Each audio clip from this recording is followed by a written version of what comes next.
سلام دوستان عزیز، امروز میخوام 8 برنامه زبان آلمانی به فارسی که بهترین برنامه ها و کاملا رایگان میباشه برای شما معرفی کنیم. فقط با ما باشید با یکم از جزئیاتش. برنامه اول IWDL کلیک میکنیم.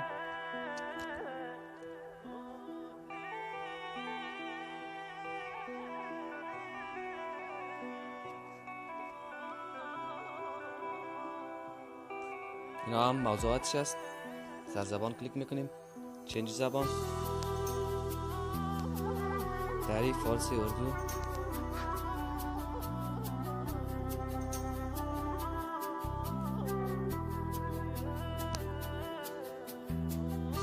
Guten Morgen, mein Name ist Samira Aziz.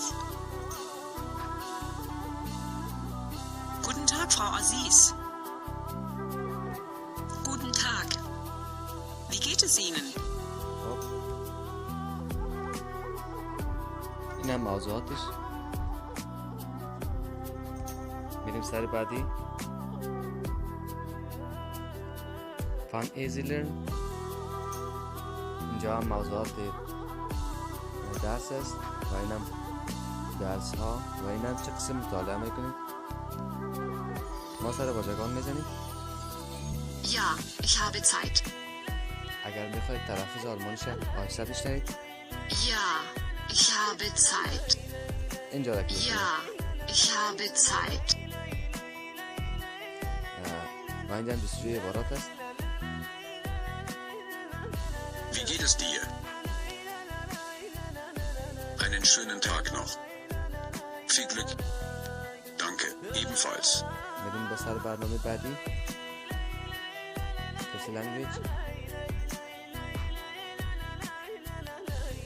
و اینجا هم الفابت، نمبراش، وکابلری است. وکابلری گیم. میریم سر بود.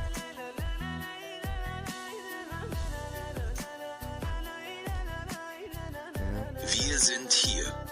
Er ist hier und sie ist hier. اینا به 100 درس می باشه. برنامه خوبی است.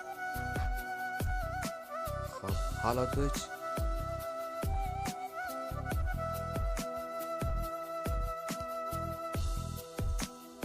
Der Opa, des Opas. یا اوپا. Der Opa. پدر بزرگ. خب اینا درساش. بریم سر برنامه بعدی. بیاموز و برنامه فارسی زبان است. اینجا هم آلمانی، انگلیسی موضوعش انتخاب میکنیم.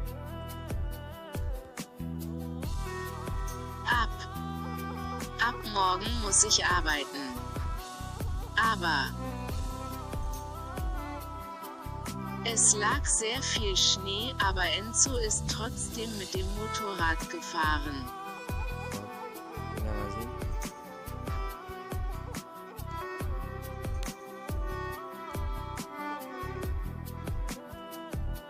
Der Arm. Mein Arm tut weh.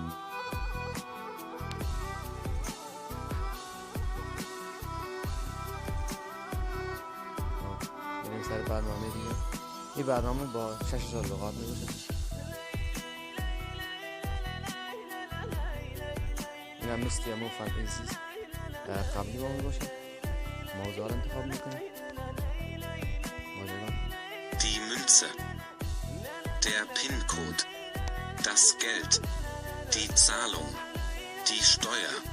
Der Scheck. Der Betrag. Die Unterschrift. با بریم سر برنامه بعدی.